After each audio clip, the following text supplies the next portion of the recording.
You're listening to the Options Insider Radio Network. For more quality options programs, visit www.theoptionsinsider.com or search for Options Insider Radio Network in your podcast provider of choice. Listeners can also access all of our programming through our mobile app, available in iTunes and on Google Play. Don't forget to follow along with your favorite programs and submit your own questions for the hosts at twitter.com/options, facebook.com/theoptionsinsider, or via questions at theoptionsinsider.com. All right, let's get the panel started. The first one up today is current and future state of volatility. Volatility is the third rail in options trading. It either powers you or shocks you. To examine the current and future state of volatility, Elinor Comlay, a journalist who writes about financial markets, will be our moderator. This is a great panel to start the day. Please welcome Elinor, Global Managing Director of EQ Derivatives. Elinor? Welcome.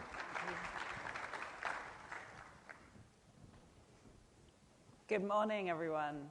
I have to say, when I saw that we were going to be on at 8:15 in the morning, I was a little nervous. So I'm very grateful that you're all here. Give yourselves a mental pat on the back for your early rising. And we're going to be talking about a pretty broad topic, the current and future state of volatility. And we thought, just to get the adrenaline pumping this early, we would kick off by talking about the market environment since the February 5th volatility spike. So I'm going to ask each of the panelists what, in their view, happened then. And I also want to hear what your outlook is for vol going forward. So I'm going to start with Rob. Should we introduce ourselves? Yes, that would be a great start. We throw that out there. Good morning, everyone. My name is Rob Hocking. I'm Global Head of Volatility Trading at DRW in Chicago. I'm Euan Sinclair. I'm a founder and partner at Talton Capital Management. We're a volatility trading hedge fund. I'm Aash Vyas. I work for Pier 88 Investment Partners out in San Francisco, and we're a volatility and convertible hedge fund. All right, excellent. Thanks for reminding me. So let's get back to vol. I want to hear what, in your view, happened on February 5th and what your outlook is for the environment going forward. Sure. I think, I think February 5th, we could probably all talk about it for the next 45 minutes, but and probably many people have different viewpoints, but I think February 5th was a function of market conditions in 2017. You had implied vol was extremely low. VIX averaged around 11%, I think, for the year, but yet the markets were realizing much less. Probably in the tune of 6 to 7%. And so, as time went on and people saw this kind of short vol trade emerging, and more and more articles came out with Target store managers becoming millionaires, shorting vol. More and more people, I think, jumped on that short vol bandwagon, and some probably did it blindly in the sense of just using products like XIV and SVXY to gain their short vol exposure. And so I think as these ETPs grew in size, so did their dependence on the underlying VIX market.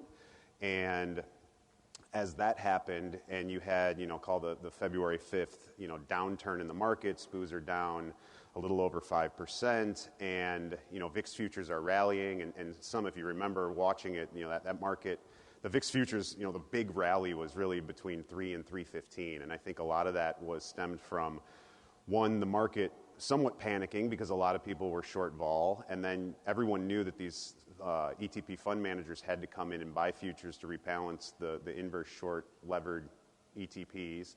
And so as bids came in to buy the futures rallied. As futures rallied, people had to buy more futures, and you kind of had this circular transaction of people chasing the market and basically a massive short squeeze. And so I think everybody was looking for some sort of catalyst that would drive vol higher. And I think many thought you'd get it from, something in the geopolitical context, or, everybody's friend and favorite Donald Trump would say something crazy that would drive vol higher. And in actuality, I think the catalyst kind of came from a short vol trade that outsized the underlying, liquidity of the VIX futures. And so in this, now higher vol shift and higher regime, you're now seeing people, once again, I think with more divergent opinions of where vol should be, which I actually think is very, very healthy for the market. I think we were missing that for pretty much most of 2017. And, going forward, I think you can probably count on seeing VIX in that 15 to 20% range. And, kind of the vol trade becoming once again more of a two-way trade than the way we saw it in 2017. Euan? Yeah, there's that line from Anna Karenina about happy families all being alike, unhappy families all being unhappy in their own way. And high vol periods are like unhappy families. When the market's quiet, it's really easy to say why it is. It's because nothing's happening. But all the high vol periods that I've ever seen have been something different. And so you always have to have these conversations. And I'm never going to be able to say, oh, I've seen this before. And this was really a strange case. It was kind of an endogenous market structure issue. Because if you look at how much the S&P went down relative to how much the VIX went up, the VIX move was wildly out of proportion. And as Rob said, it was largely driven by rebalancing of these ETNs. The strange thing for me is why it hadn't happened before.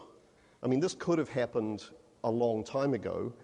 I don't entirely buy the argument that it was just because open interest had got higher. I would really like to talk to the people who were doing the rebalancing, because I've never seen things get this out of whack before. But I don't really see that. I think that's over. So if volatility is going to stay high, it's going to stay high for different reasons. And I think we've seen that since then. Aash, what's your view on what happened on February 5th? Well, I'd reinforce what Rob and Euan had to say. I think Niels Bohr was a physicist, Nobel laureate, and he said, as far as predicting goes, especially the future, it's hard to do, paraphrasing him, which, so the future volatility, I guess we'll see. But, I would agree with what Rob said about, from a practical aspect, some of the VIX positioning, the inverse and leverage stuff may have had some impact. And, what Euan said as well is it's historic. And the thing about the historic aspect of it, maybe it makes sense to put this in a historical context. Like if we're talking about the S&P and the VIX and what happened on February 5th, and even for the first quarter of 2018, the long-term average of 1 month S&P volatility is about 15. And, when we think of history, I just saw that Churchill movie that came out, and I think, okay, that's history, or something I see on the History Channel where everything's in black and white. Like, that's real history. What we're living right now isn't history. At least, in the context of vol, for our industry, it was a pretty historic day and a pretty historic quarter.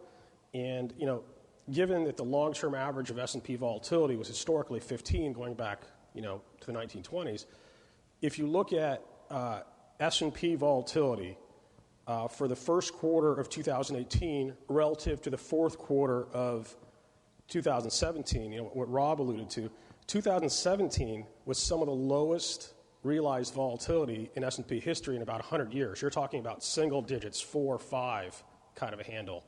And what we saw in the first quarter of 2018 was that tripling by over 3.5. To put that in a historical context, even though we didn't necessarily have some of the geopolitical, events that we thought, in the past 70 years, this kind of expansion, quarter to quarter, has only happened twice. The first time was the Cuban Missile Crisis, and the second time was the 87 crash. So it was, while the overall magnitude of was not extreme relative to what we've seen, the move peak to trough was historic. And specifically to February 5th, in VIX terms, it was the largest single-day VIX move in history. The VIX went from 17 to 37. So once again, to put that in historical context, so we can see, where it fits in. The only times, that it's been greater, for most of our careers was 9/11, and also when the Lehman stuff was going on in 2008. So, these aren't, broad, extreme levels, but from a historic context, there's some pretty historically significant moves on February 5th and the first quarter of 18 in general in respect to the S&P and VIX volatility. Yeah, and I would actually further add, just to illustrate even more, is kind of a rule of thumb in trading is S&P down 1%. You can kind of count on looking at, in normal market conditions, VIX cash up 1 vol point roughly. And that's kind of a rule of thumb that we follow. And in this situation, the S&P was down, I think, 5.4% at the end of the day, and the VIX cash was up 20 vols. So the magnitude of that move that we're all speaking to was just something, we had never seen before. It was pretty amazing. Mm-hmm. I mean, I've spent the last few months talking to people about February 5th. It seems like nonstop. And one of the other features of that period that people have brought up to me, several people have kind of drawn out the fact that they were very surprised that liquidity tightened up since that period or around that period as well. And so I would like to know what your experience has been with liquidity recently. Euan, do you want to start? Yeah, honestly, I'm a little baffled by this because the 4 market-making firms that I know intimately all did really well on that day. So if there is a liquidity issue, it's customers. And the big blow-ups that happened then were all volatility funds. I mean, it seems that volatility funds were largely just volatility sellers. So I don't know why anyone would pay 2 and 20 for a beta product like that, but that's a different discussion. I think in the ETNs, you'll see you'll see the volume go down there because that game is kind of over. And also there was the UVXY was restructured. They took its leverage from 2 to 1.5, which kind of, anyone long options there got killed. I'm not sure they were actually allowed to do that. The class action lawsuits are restarted. But, I mean, I really can't see that liquidity decrease is going to be a permanent thing. I think it's going to have to wait for people to just sort of decide it's safe to get back in the water. Mm-hmm. Well, what about you? I think, you could argue that liquidity decreased. I think a part of it was just liquidity right-sizing to the new vol structure that we were in. Vol's much higher, liquidity is going to widen out. It has to. You have to reprice the risk that you're trying to lay markets in. But I also think it was a function of kind of the liquidity provider profile changing over time. If you go back to when times were, market distress, and you look at 2008, bank prop firms would step in, or bank prop trading desks would step in and kind of set floors and ceilings where they saw, pricing and where it should stop. And with that, obviously, they have the capital to do so, and they could inventory these massive positions because they would just take a stand. And over time, as more, kind of, I would say, scrutiny has come on banks for prop trading, a lot of that liquidity providing burden has fallen onto the traditional market-making firms. And those market-making firms obviously have different, incentives to provide liquidity. They have, they're generally less capitalized. They can't set those floors and ceilings that you otherwise would see banks setting. And therefore, I think markets are quicker to widen out in events like February 5th. And I also, though, think they're quicker to tighten up as everybody tries, markets calm down and everybody tries to get back in the game. Everybody starts carping each other, and those markets tighten very quickly. And so I think it's kind of twofold where, markets right-sized to the new vol regime, and then now it's a function of different people are providing the liquidity.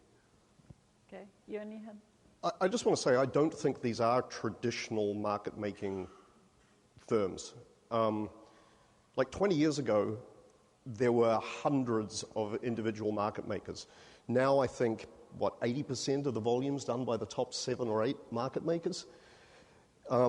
It's almost impossible now for an individual to get a equity market-making deal from a large bank. There are hardly any clearing firms. They just don't want to deal with small accounts. So we've got now the risk is now concentrated into a very small pool. We haven't seen it yet, but if one of these large market makers blow up, it's a very fragile ecosystem now. That's one of the things that actually worries me quite a bit. Mm-hmm. Less an end user blow up and more a market maker possibility. That's what you're saying. We can always handle customers blowing up. Mm-hmm. If a market maker goes down, I think that just will break the system. Mm-hmm. Yeah, I would agree. Okay. We're going to step back from February 5th. But if you have any questions on that issue or any of the topics that we've talked about, do feel free to ask a question through the app. If you click on our panel in the agenda, you can join in. We would love to have questions at the end of the panel. So moving back a little bit, I want to ask the panelists about the correlated bull market that we're experiencing across all asset classes. What do you think that means for the appeal of trading volatility as an asset class?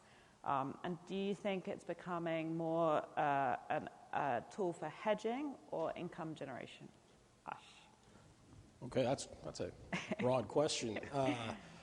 I guess the short version is what we've seen is kind of a perpetual universal bull market across different asset classes. So that's been good for returns for a lot of folks. But if you believe in the diversification effect, that makes it more difficult. Now, historically, if you look at corrections, drawdowns, at least in U.S. markets, say the S&P or the Russell, like instances where, say, from peak to trough, you have a 20% correction going back to, say, the 80s.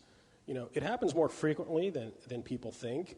And then if you look at, well, what are some of the traditional hedging vehicles, treasuries, volatility, credit spreads. If you look at the efficacy, volatility, S&P volatility has been, historically the most effective hedge in these drawdown periods, followed by CDS. So now, recent history, the past 10 years since the financial crisis in this zero interest rate environment, it's easy to forget that. But, historically it has been, and I would tend to think with these correlations across assets, that's going to return more, would be my prediction.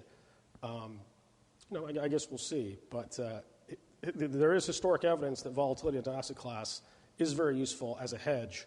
Now, the other side of her question, as far as income, we have been in a very low vol regime for the most part, since the financial crisis.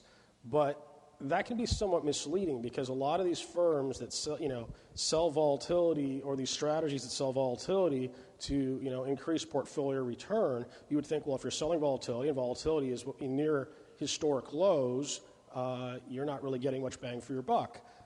In theory, I would conceptually agree with that. You're not getting as much relative, but what you're actually looking at is the spread between realized and implied volatility, which has actually remained surprisingly robust, even though the overall level of volatility is low.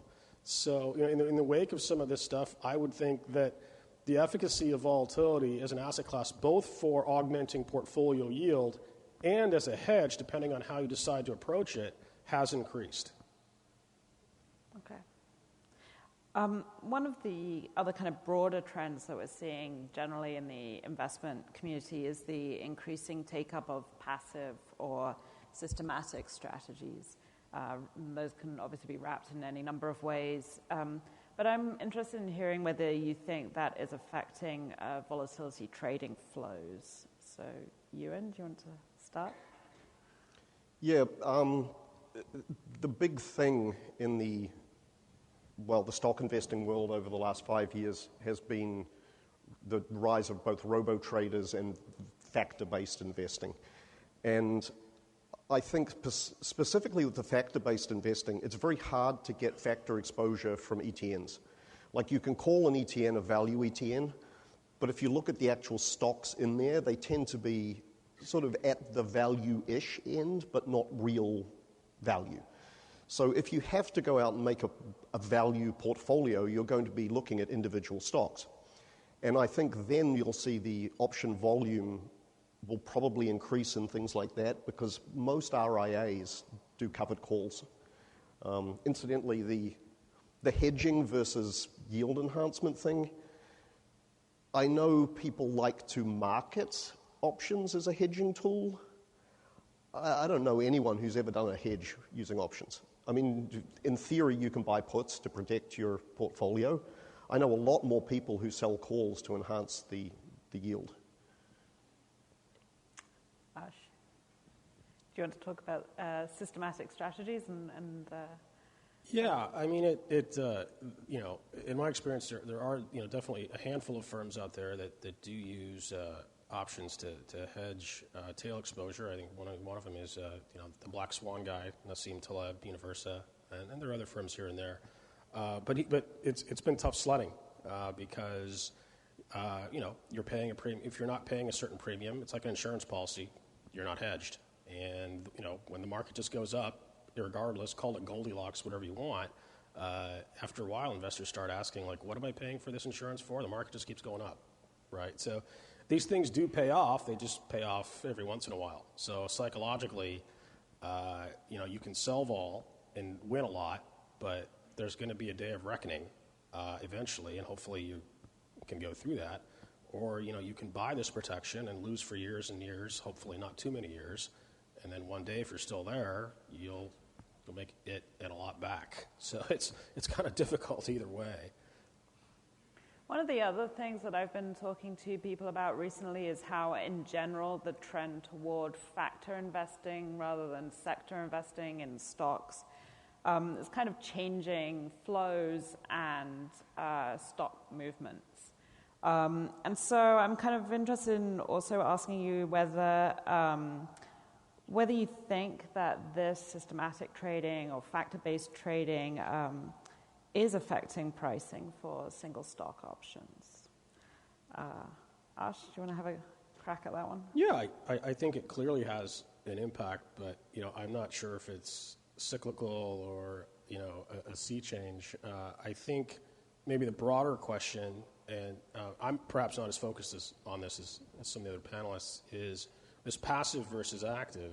It's a cycle. I mean, it's really easy to ask, an uninformed, risk-adjusted question about, well, why should I pay a hedge fund fees, or why should I even pay for active management fees when I can just buy the index? And that's been the reality for recent history. But the reason, and the pushback, and I'm biased because I'm an active manager, is, well, what we're trying to deliver is consistent returns with low correlation to broad-based markets. So the short version is, you get a few more blow-ups like February 5th, and the passive stuff just won't be as attractive.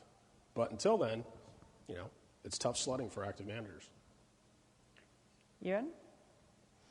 Are we talking active managers in the vol space or in the equity space specifically? I'm talking about whether you see, in terms of flows, whether you're seeing the increased activity from systematic plays and traders, whether you're seeing that affect prices for options on, just given this switch toward a factor-based approach from a sector-based approach, whether that's affecting individual option prices or even ETF option prices. I think one of the problems with a lot of the factor-based strategies and translating them into options is that, say, if you've got a value portfolio, you typically look at value stocks, and the options are just very unappealing. So the bid-ask spread's very wide in those because they're typically very low volatility. So, the factors are small size, tough to do options in small size. Value, often very low volatility. Low volatility is another factor in itself, so putting those stocks again, it becomes hard to do the options. Mm-hmm. So I think you are going to see that, and I think eventually those stocks will tighten up because there's going to be more volume in them. Mm-hmm. It's just going to take a bit of time, I think. And I don't think, as I said, the February blow-up was an endogenous VIX-related thing, but it certainly created a lot of nervousness around people who only follow the option market sort of peripherally. Mm-hmm. Mm-hmm. Okay, we're going to take another step back to an even bigger picture view of the vol world. I want to know whether you are using data to analyze, measure, and predict future movements of volatility. Do you think we're in the first stage of a data-driven trading switch, or are we kind of further along already? Euan, do you want to start with that? Well, I think it's going to be very different between all of us. I'm actually becoming more convinced that past history tells us very little. We don't know much about volatility at all. Like, the VIX has only been around since 1990. You could only trade it since 2004. The options we know even less about. And we know all of that data is, you think, oh, we've got 27 years of data, but you've got it in a very specific regime. We've had a world where politically things have been very stable. The Berlin Wall's gone down. Interest rates have been low and declining. Inflation's been low. I think we really don't have 27 years worth of data. I think realistically we've got like one data point that's lasted for 27 years. So I'm becoming much, much less convinced about data, and I'm looking for trades that are based on something that's been around for 80,000 years, which is human psychology. So I'm tending much more towards the behavioral finance aspect of things. Aash, what about you? Yeah, I couldn't agree more with him.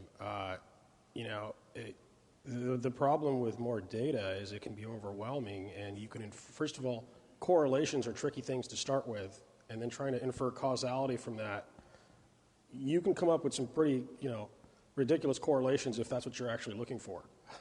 So the behavioral finance or the psychology of this, I think eventually, yes, has data changed the environment? Yes, will it have an impact? But I think it's less pronounced. I mean, if there are only one or two market participants who have this, perhaps they have an edge in it. But it's pretty much, big data is, the cost of it and the availability is pretty much available to most of the market participants. So I do think its value is going to be discounted relative to just going back and studying human nature and behavioral psychology. Yeah, I mean, I would agree as well. I think although most, I would say, in this room, thrive on data. We all want it. We all want more of it. Whether it's I make a living from it. Yeah, whether it's useless or not, we want more of it. And whether it's tracking order routing or it's historic volatility levels or the more you can get, I think the better. I do think sometimes, as both of them alluded to, it can cloud your judgment on trades that you're making. But yet we still want it, and we still want to analyze it, and we still want to figure out, or many of us are in the job of trying to predict the future, and the only real handle we have is to use past data to try to do that. And so I do think there's a place for it, but to Euan's point, human psychology, I think, is the more attractive trade, and it comes to, trying to look at, and I think trying to understand, especially from, my past is more in the liquidity providing, even floor trading community, is I think we've historically done a poor job of trying to understand what the end user is doing with these products and why they're using these products. We just go down to the floor and we lay two-sided markets, and when vol spikes, we widen them, and when vol comes in, we narrow them, and you just kind of go through the motions. But the more you can use data to try to understand what that person is doing on the other end and that end customer is doing, I think that's the value, because it gives them insight to their psychology and gives you insight to say, okay, maybe we can benefit by providing the right liquidity to this person, but then also you want that person to win as well, if it's at all possible, because you need the ecosystem to keep moving forward and everybody to keep, doing well enough to where we have a market to trade. Yeah, market making's weird. I used to be a market maker as well. You are in the situation where you have the most data of anyone. You see every price on every exchange. So at a micro level, that data is useful to you because you've got so much of it, you can predict for the next hour, that kind of thing. But the other strange thing about market making as a business is it's the only business I know where you don't have to get your own customers, because the exchanges do that, and they've done a pretty good job at it. The customers have come in. So market making it's a customer-driven business where you don't know anything about your customers, which is sort of odd. And the other problem, I think, with big data, though, is it's part of the reason why it's become so hard to be a market maker. It's just really expensive getting all these feeds in and the high-frequency data and the lines you need to generate it and that kind of stuff. I think Euan makes a good point on like you said, the time requirement around market making and how short-lived it is. And I think some of that's actually spilled over to the vol community and just watching the way vol's trading now. You know, it's back in 2008 when the crisis hit, you know, the short vol squeeze that happened was much longer dated vol. You were looking at 9 months out, even 12 months, and even some of the portfolios at the banks where you were looking at 10-year vol that was getting squeezed. And now the short vol world has become so near dated and up on the curve that you now have, you know, weekly bets, in some cases daily bets, and data around a daily bet, I think, is more useful than this long-term stuff that we're talking about. And so, you know, the time horizon of a lot of these trades has moved so close that in some situations, even in the short vol one, you see, you know, people selling vol, and if they get pinched on a trade, well, that just becomes a new level to sell and a new way to now increase and make up for the money you just lost in the previous one. And it just moves farther and farther up the curve. Trades are having less and less duration, to which maybe you can stem more value from some of the data. Yeah, I think this sort of alludes to something Aash said earlier. The variance premium at low vol is actually really high.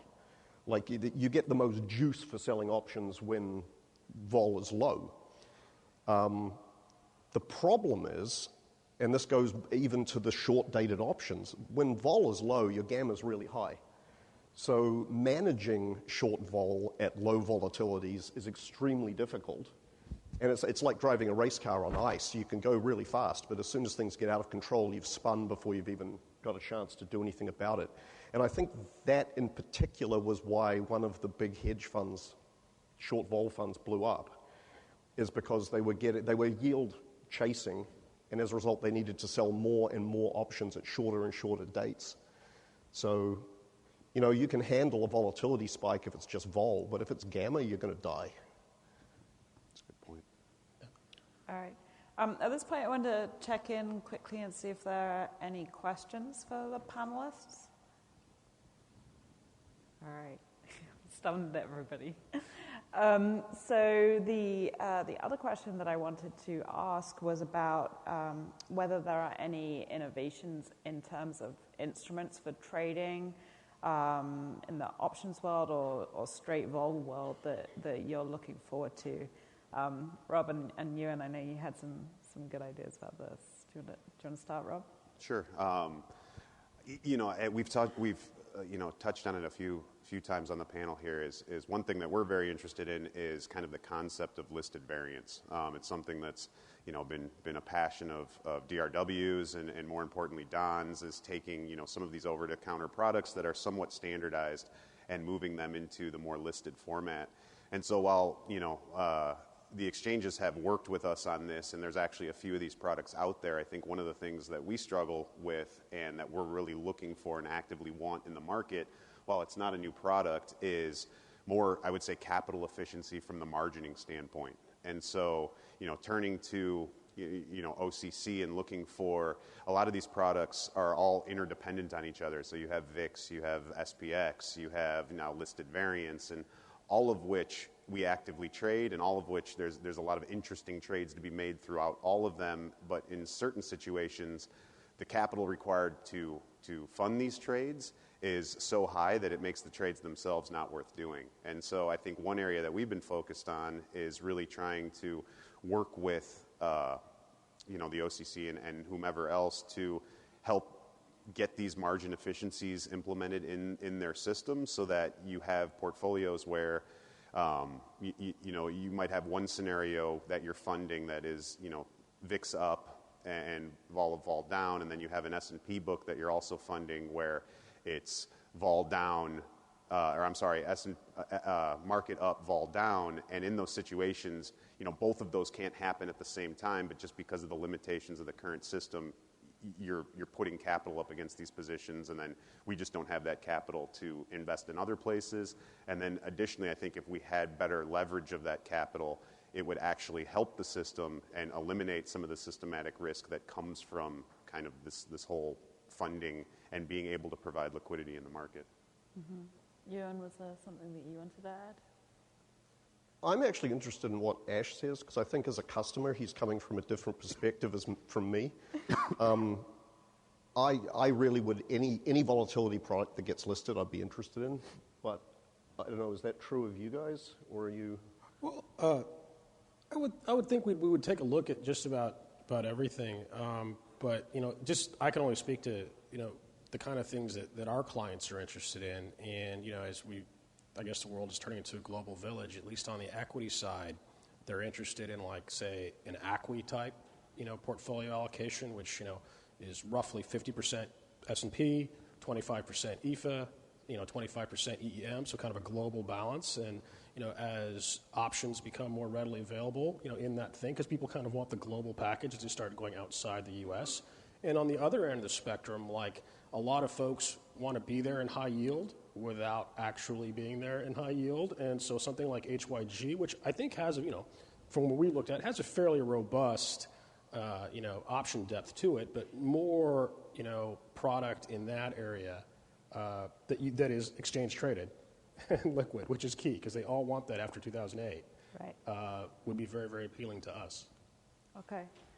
We have a good question here that kind of spins off a previous point that the panel made about the risk of having. Oh, the question just disappeared.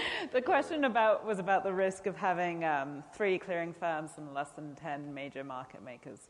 And given the capital and risk constraints at banks, what risks do you see that presenting in terms of option volumes, volatility, and market participation? Yeah, I think Rob touched on this earlier, and I loved his Euan's race car example, but I am actually reasonably concerned about this, and it's only because if you think of 2008 as a car crash, right? And so if there's a big car crash, like maybe the government reduces a speed limit from 55 or 70 to 55 or something, and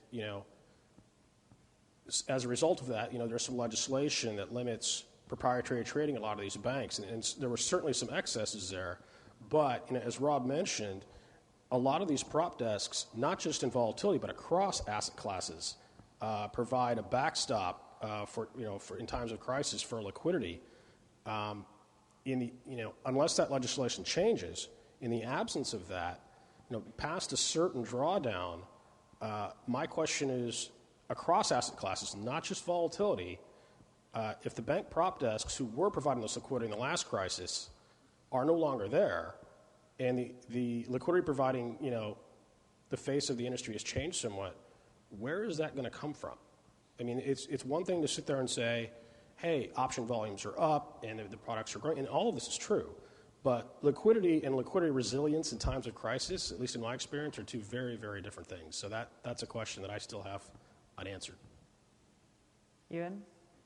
Yeah, in normal periods we're fine. And even in periods like February, like I'm sure you guys killed it. So I'm not so much worried about that as some sort of unforeseen blow-up. Because if you're a decent market maker, you're never going to go out of business for something that you think could happen. Right. It's something crazy that might happen. And I think, if a big market maker goes under, we're in a world of trouble. And I would love to see 50 market-making firms. I just don't see how that's really possible. We don't have enough clearing firms. They don't want the risk. You can't make them. Yeah, I think it does present an interesting challenge, moving forward with less and less market-making firms out there. I do, however, think, and to your point, in the February 5th move, I still think there's plenty of Vega. If you were just looking at it in raw terms of Vega, I still think there's plenty of Vega out there, even amongst these, fewer market-making firms to actually, provide liquidity in the products needed. I do think, though, you're just going to see a lot more volatility in the markets themselves. So you'll be able to get the Vega, but the spreads are going to be stuff you're not accustomed to, and people are going to have to take a step back and really start to try to understand, market spread relative to the risk that they're asking for. And I would say in recent times, that's kind of blown out. People have gotten very comfortable saying, especially in products like the VIX or even VIX options, it's like I need, 10, 20,000 Vega in VIX options, so vol of vol, and that vol of vol is priced at 150% or higher in some of these situations, and the markets come back, and the first thing on the phone is everybody complains and says, oh, that's like you could drive a bus through that. And it's like, well, if you actually analyze what kind of market move it'll take, And then you would apply, situations like February 5th. Nobody got, nobody, given the markets they were laying right before that move from, call it 2:30 to 3:15 in Chicago time, like you got wiped out on a lot of those trades. Like the markets just weren't wide enough to handle that sort of risk. So I think people have to get accustomed to just wider markets, but I still think the overall vega is there to allow people to trade. There's another good audience question. Do you see similarities between the end of day Feb 5th VIX explosion and the way portfolio insurance was cited as a contributing factor way back in 1987? And if so, there's a follow-up to this question. Do you think levered ETFs should be regulated differently to non-levered? First, I don't know how old people think we are. I think portfolio insurance and the VIX explosion were exactly the same thing in two ways. First, you have this feedback mechanism. The re-hedging in both cases drove the original move much bigger.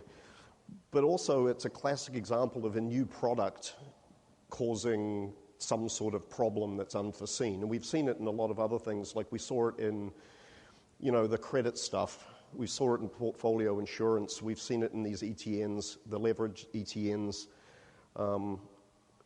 I think a lot of people have a very poor understanding of what levered ETNs actually do. They think they understand it, but if you go through the math, they're actually fairly complicated products, and the options on them are really complicated products. Should they be regulated differently? I don't know. I mean, people can always do stupid stuff. I mean, they'll figure out some way to do something dumb. And I think that was a good point. When February happened, people started reading the documents of what they'd been buying. Maybe it was just a reminder that read the documents first. Yeah, I mean, there's a difference. You touched on it. There's a difference between being regulated differently and maybe educated differently. Right. And I definitely think there needs to be more education around those products. But I don't know if you can, blame regulation from this case. And I usually try to shy away from comments about regulation because they normally get me in trouble. But the products in many ways did exactly what the prospectus said they would do. So I don't, from a pure law regulatory, regulated standpoint, I don't know what you could have asked. Maybe a lot of these people were in these products because they weren't educated right from the start.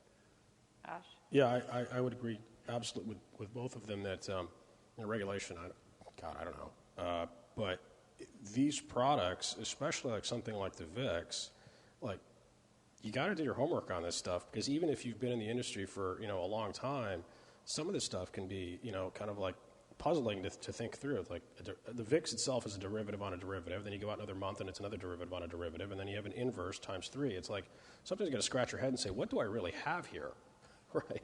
And how's it going to perform in a period of market stress? So.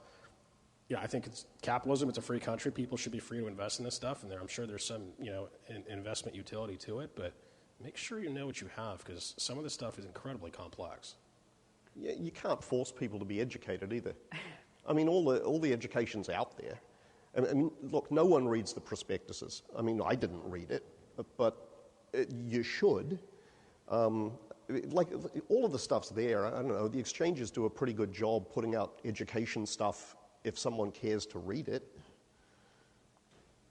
All right. And then I think, I'll even take it as, you had mentioned this before, is the whole delevering of some of the ETFs. And that's another thing that, in a way, that's not even in a prospectus. That's just a function of new market conditions. And I know many people, like you said, that were long options got absolutely destroyed.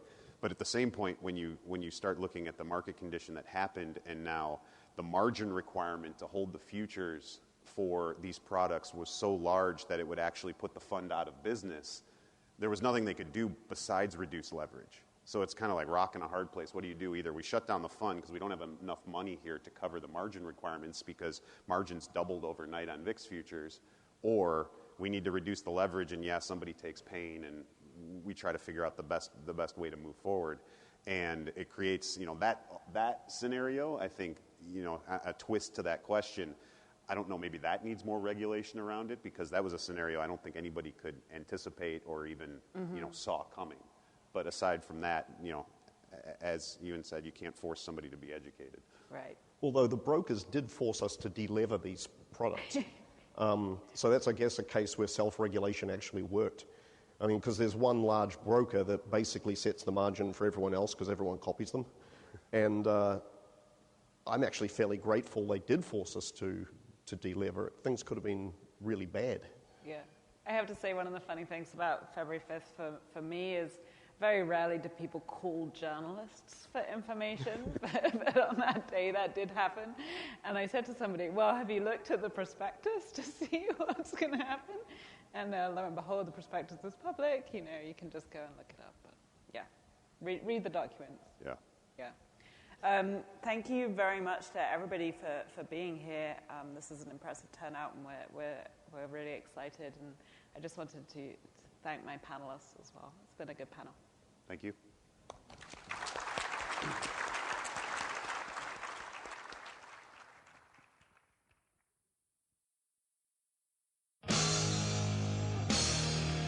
The preceding program was a production of the Options Insider Radio Network. For more quality options programs, visit www.theoptionsinsider.com or search for Options Insider Radio Network in your podcast provider of choice. Listeners can also access all of our programming through our mobile app, available in iTunes and on Google Play. Don't forget to follow along with your favorite programs and submit your own questions for the hosts at twitter.com/options, facebook.com/theoptionsinsider, or via questions at theoptionsinsider.com.